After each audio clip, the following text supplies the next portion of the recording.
Bismillahirrahmanirrahim. Assalamualaikum warahmatullahi wabarakatuh. Halo teman-teman, dimanapun kalian berada. Nah, kali ini saya Melan akan berbagi kembali mengenai seputar bahan ajar dan hal-hal yang terkait dengan bahan ajar. Nah, seperti video pembuka yang telah saya jelaskan tadi, bahwasanya kali ini saya tidak sendiri. Saya akan ditemani oleh salah satu guru SMP saya dulu, yakni Bu Listiani. Nah, beliau ini merupakan guru bidang studi pendidikan bahasa dan sastra Indonesia.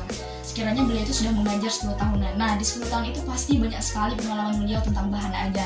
Nah, ada baiknya sebelum kita lanjut membahas tentang bahan ajar, ada sebaiknya kita menyapa dulu beliau. Halo Ibu, Assalamualaikum. Waalaikumsalam. Bagaimana kabarnya Ibu? Alhamdulillah sehat kabar Ibu Aini. Alhamdulillah. Sebelumnya saya ucapkan terima kasih karena sudah meluangkan waktu di sela-sela kesibukan Ibu. Apalagi berkunjung di rumah beliau nih rekan-rekan. Nah, perlu rekan-rekan ketahui karena beliau memang sibuk, jadi saya tidak sempat berkunjung di sekolah tapi di kediaman beliau. Nah Ibu, di sini kita itu akan membahas hal-hal terkait dengan bahan ajar. Nah, jadi di sini ada sekiranya 8 pertanyaan yang jadi konsep pembahasan kita pada hari ini.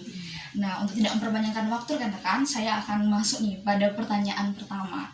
Pertanyaan pertama itu adalah, sejauh ini apa yang Ibu pahami tentang bahan ajar?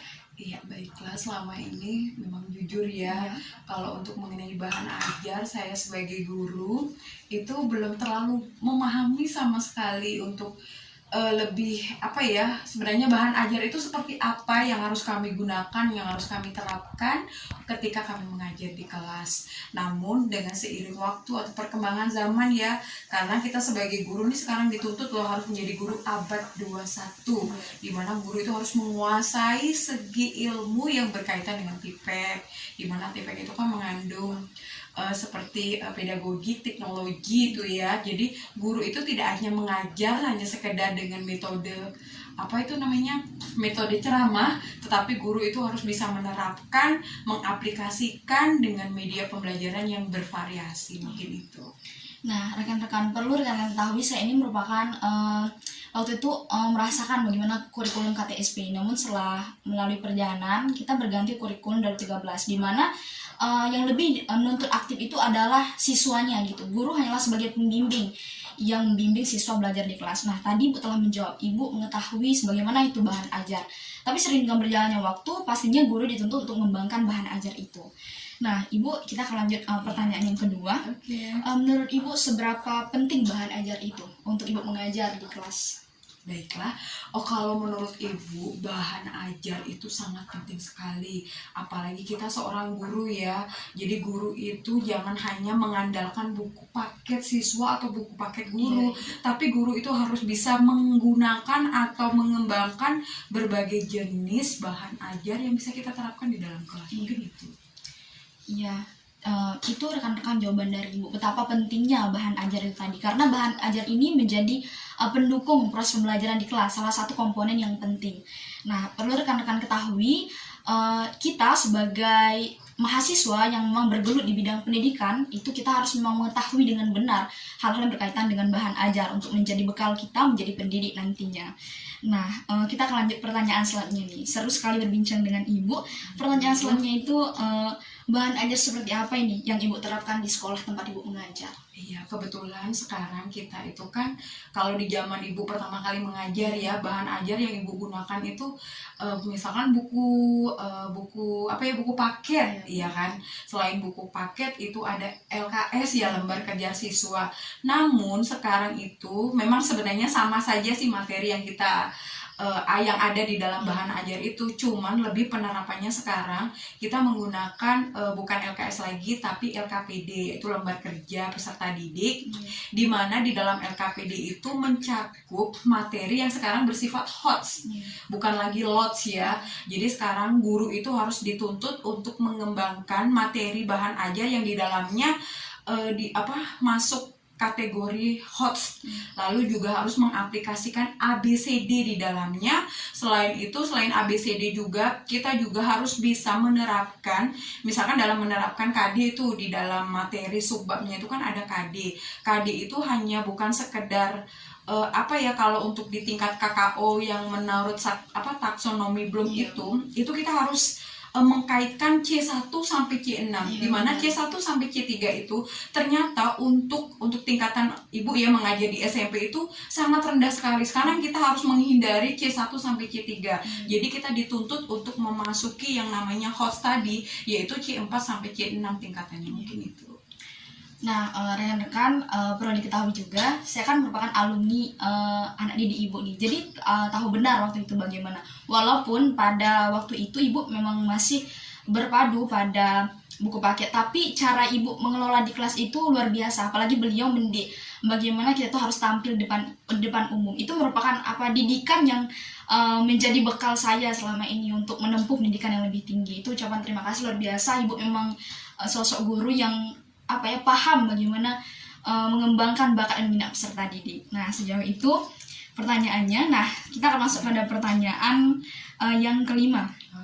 Yakni apakah juga ibu menyusun bahan ajar sendiri selain yang terdapat pada buku paket, buku LKS dan sejenisnya, ibu? Iya, kebetulan juga saya juga lagi mengikuti program pendidikan itu ya, itu Daljab, yang berlangsung kurang lebih 3 bulan, dan ibu ini sudah masuk ke penyusunan bahan ajar. Nah, kebetulan nih berkaitan dengan Melan menanyakan sebenarnya apa sih itu bahan ajar ya. Nah, kebetulan ibu ini sebagai guru tadi, kita sebagai guru itu dituntut harus bisa menguasai teknologi untuk diaplikasikan di dalam bahan ajar kita. Jadi kita guru itu jangan hanya berpaku pada buku paket atau pada LKS, tapi kita harus bisa mengembangkan bahan ajar itu dengan berbagai variasi, mulai dari penggunaan tadi, misalkan kita metode ceramah itu kita ganti dengan menggunakan metode PPT, di mana siswa itu bisa langsung melihat, interaktif, apalagi lebih bagusnya lagi di dalam PPT itu mungkin kita kombinasikan dengan video pembelajaran yang berhubungan dengan bahan ajar kita, mungkin itu.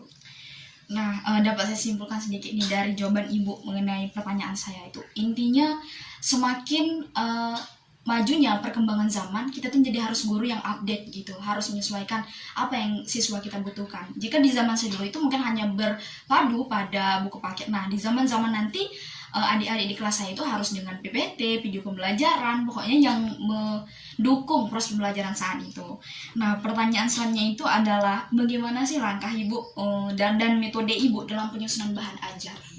Baiklah, kalau untuk mengenai langkah-langkah itu kita sesuaikan dulu. Sekarang kan kita harus tahu apa sih itu KD, kompetensi dasar. Nah, di mana di kompetensi dasar itu ada yang namanya indikator pencapaian. Nah, jadi kalau ketika kita sudah tahu, misalkan nih contoh, misalkan ibu akan mengajarkan sebuah materi teks deskripsi, ibu mengambil KD 3.1 dan untuk pengetahuan ya, untuk keterampilannya kan 4.1 maaf nih ya. Nah, di situ kita harus tahu sebenarnya untuk indikator di 3.1 untuk pengetahuan itu apa aja yang ingin dicapai. Lalu untuk KD keterampilan sebaliknya juga seperti itu. Nah, setelah kita sudah mengetahui KD dan indikator, maka kita harus terapkan dulu tujuan di pembelajaran itu apa yang ingin kita capai. Kalau kita sudah tahu, sudah memahaminya, maka kita akan membuat atau menyusunnya ke dalam bahan ajar. Mulai dari mana dulu nih? Kita akan menyusunnya mulai dari mana tingkatannya tadi. Kita kembali lagi menggunakan KKO tadi. Sudah itu KKO itu, lalu ada satu lagi model pembelajaran yang akan kita gunakan, metode. Kan ada 4 metode tuh. Nah, sekarang kalau bisa dituntut kita harus menggunakan metode PBL. Ya kan? PBL itu sebuah metode problem based learning ya, dimana sekarang siswa yang dituntut aktif, bukan gurunya. Guru hanya sebagai fasilitator, dimana ketika siswa menghadapi sebuah permasalahan di dalam menemukan soal di dalam bahan ajar yang ibu berikan, disitulah guru harus memfasilitasi anak atau peserta didik itu agar dia bisa melaksanakan pembelajaran yang ibu berikan. Jadi mungkin langkah-langkah yang harus kita perhatikan pertama itu adalah KD atau materi dulu, maksudnya materi. Setelah materi itu indikatornya, setelah indikator itu diulangi lagi ya, tadi materi, KI-nya dulu, KI, setelah KI itu KD-nya, setelah KD itu IPK-nya tadi, setelah IPK itu baru tujuan sampai ke mungkin apa metode yang kita gunakan. Setelah metode kita gunakan itu alat, bahan, media, setelah itu baru kita susun langkah-langkah pembelajaran yang akan kita gunakan di dalam bahan ajar itu. Mungkin itu. Nah, rekan-rekan, setidaknya itu adalah sedikit gambaran yang disampaikan oleh Ibu, karena memang belum terlalu jauh saya mendalaminya. Nah, terkait hal-hal itu, yang pastinya dibutuh keaktifan itu adalah peserta didiknya. Dan seperti yang Ibu katakan tadi, guru itu yang sebagai fasilitator begitu. Nah, pertanyaan selanjutnya itu adalah, adakah kendala Ibu dalam menerapkan bahan ajar di kelas itu? Pasti kendalanya itu kadang banyak tantangan kita ya. Apalagi kalau guru itu tidak menguasai teknologi atau tidak bisa mengoperasikan yang namanya komputer ya. Sekarang itu makanya guru itu harus mau belajar. Jangan siswanya yang disuruh belajar, tapi guru itu harus belajar. Jangan sampai ibaratnya kami sebagai guru itu siswanya yang pintar, tapi gurunya belajar dari siswa, itu tidak boleh. Jadi kita dituntut harus bisa menguasai teknologi informasi dan komunikasi. Jadi komputer itu sangat penunjang sekali untuk kita bisa menyusun bahan ajar yang bersifat teknologi tadi. Makanya guru itu jangan sampai dikatai oleh peserta didik itu, masa sih guru menyuruh kami seperti ini tapi guru tidak bisa mengoperasikan media tersebut. Nah, itu jadi tantangan buat kita. Selain itu juga kebetulan kita itu kan tinggal di sebuah pulau ya. Mungkin dari segi fasilitas, informasi itu kita sangat terlambat atau lamban sekali untuk mengakses atau media-media pembelajaran yang lebih wah. Itu kita harus tadi pandai-pandai untuk searching atau browsing di dunia maya. Dari situlah kita mungkin akan bisa mengembangkan bahan ajar tanpa mengharapkan ibaratnya mungkin nanti kita ada pelatihan, di pelatihan itu aja lah saya belajar. Itu hindari sekali, betul itu. Ya mungkin itu. Nah, dari yang sampaikan tuh sebenarnya kita dapat pelajaran tersirat lah dari beliau, karena yang namanya guru itu jangan pernah berhenti belajar. Walaupun kita sekarang sudah menjadi guru, tapi belajar itu harus terus gitu. Dari kita mulai belajar hal yang kecil sampai hal yang besar. Nah, selanjutnya itu adalah pertanyaan terakhir nih, Bu. Adakah kendala Ibu di masa pandemi ini dalam menerapkan bahan ajar? Iya, betul sekali. Ketika Ibu ingin menerapkan bahan ajar, ketika bahan ajar itu maksudnya sudah Ibu susun, Ibu mau terapkan ke peserta didik, Ibu terkendala untuk memberikan medianya itu. Misalkan kita kan dituntut belajar daring ya, dimana pembelajaran itu dilakukan di rumah. Nah, tadi kembali lagi dengan kondisi keterbatasan media dan sarana tadi, jadi bingung ketika ingin menerapkan bahan ajar yang sudah Ibu susun sedemikian rupa. Misalnya ya, misalkan Ibu mau share nih ke grup belajar, terkadang terkendala, Bu, saya nggak ada loh Bu HP canggih atau HP Android, boleh nggak Bu saya datang ke sekolah mengambil bahan ajar yang Ibu berikan berupa LKPD tadi ya. Nah, itu mungkin kendalanya lagi, Bu, nanti kalau saya sudah bisa ngambil bahan ajar, saya gimana ya cara mengirimnya atau cara mengumpulkan bahan ajar yang Ibu berikan tersebut. Selain itu juga, Bu, gimana ya Bu, HP saya kan harus beli pulsa dan bla bla. Itu mungkin kendala-kendala yang saya hadapi atau kami hadapi ketika kami ingin menerapkan bahan ajar yang kita rancang sedemikian rupa untuk kami berikan kepada peserta didik. Gitu. Ya, rekan-rekan, berhubung itu adalah pertanyaan terakhir. Nah, sedikit berbagi bahwasanya dulu juga ada pengalaman, saya sedikit berbagi pengalaman ketika berkumpul dengan anak-anak yang lain dari daerah lain, dari Batam, Natuna, Anambas, dan Lingga. Dan gitu Bu, ketika ditanya asal gitu, Mela asal dari mana, itu Lingga. Itu ketika penyusunan kelompok, mencari kelompok itu seperti terasing Ibu. Kenapa? Karena anak-anak ini dianggap anak-anak yang pelosok, gaptek, teknologi. Tapi ketika itu Melan yakini bahwa memang ini prodi yang Melan cintai, pendidikan bahasa dan sastra Indonesia. Ibu juga tahu dari dulu Melan suka itu.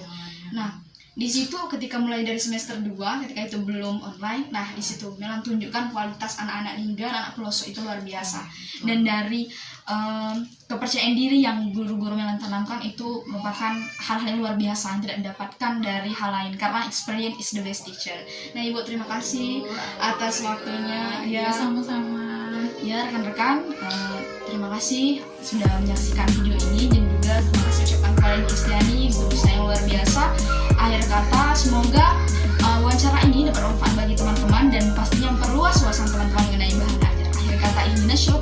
Wabillahi taufiq